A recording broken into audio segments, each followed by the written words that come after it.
Hey guys, I'm back here again, and this time around it's real talk. Okay, how many times have you sat down staring at your Excel file or your Excel sheet, googling how to use VLOOKUP and the rest, or how to use functions?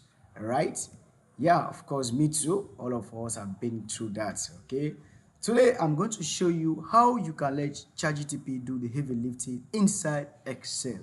I will walk you through step by step, and by the end of this tutorial you will wonder why you did not do this sooner or later. All right, please, if you are new to this channel, don't forget to hit that notification bell icon for me so you will not miss out each time I upload a new video, and don't forget to share to your friends. All right, thank you. Before we move forward, this is a sheet we have. This is our worksheet. We are going to work on this worksheet. First, I'm going to tell you how you can bring ChatGPT into your Excel. Well, mind you, if you are using Excel version of 2010, 2007, or 2013, you will not have this function. It starts from what?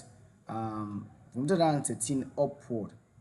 Right, I'm using 2021 LST Office LST. Okay, if you come here, let's go to more, you come to account, you can see I'm using Microsoft Office LSTS Professional Plus 2001. All right, so that is it. Okay, let's go back.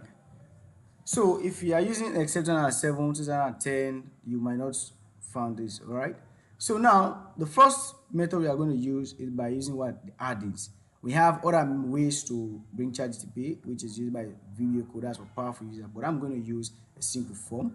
So you will come to the Insert tab. From the Insert tab, you can see where you say what? Get add-ins. All right, now click on your add-ins, get add-ins. Now you wait. You have to make sure your computer should have internet connection. Now you can come to data analyst. When you come to data analyst, there are a bunch of add-ins you can add to your Excel, right? As you can see, these are all add-ins you can add if you are into what? Data analysis, right? If you're into financial management and the rest. So our focus here is looking for ChatGPT. So we are going to search for it.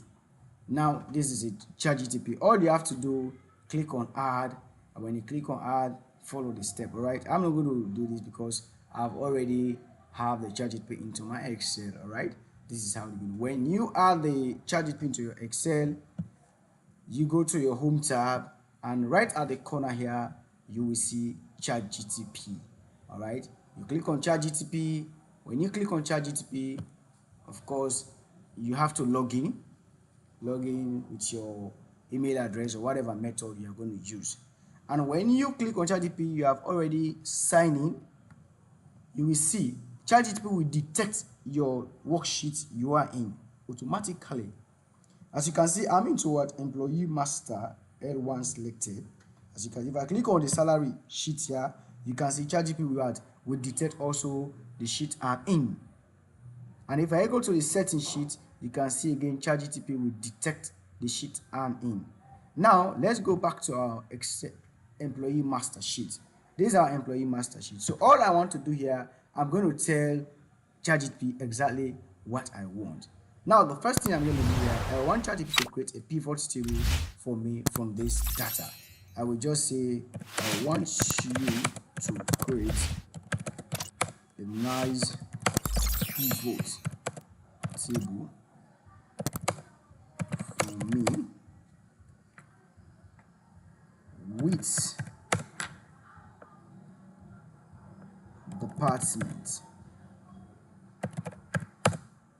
department.